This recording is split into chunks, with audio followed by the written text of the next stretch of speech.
Trust me, justice delivery is quite a complex job, more when it comes to criminal justice. Here, not only the dignity, life, and liberty of parties are at stake, but also a galaxy of emotions are involved during criminal trial. In India, more than 21 million cases are pending in subordinate criminal courts. And of course, it's a lot.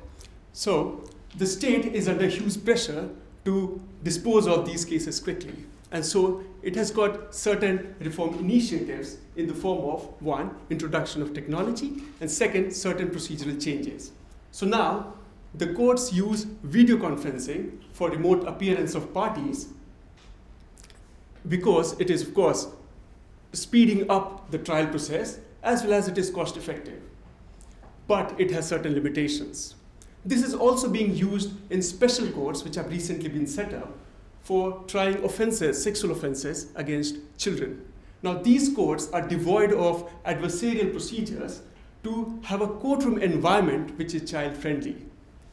So I thought of investigating these reform initiatives by examining the use of video conferencing and the child-friendly courts. So I began looking into the reports and the judgments of these courts. I found data on conviction rates and disposal rates. However, neither the disposal rate nor the convictions define justice. These documents were silent about how judges, the lawyers, and the court staff of these courts practice these reform initiatives. How do they implement them, and what are the challenges they have in kind of balancing the pressure of quick disposal of cases alongside the need to have procedural fairness. These courts also need creative input of patience and careful consideration of evidence to come out with creative output of justice delivery.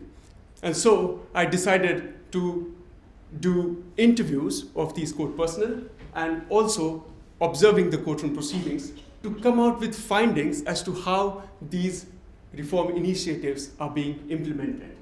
My findings would ensure that in the name of speedy justice, the Indian criminal justice system should not deliver injustice. Thank you.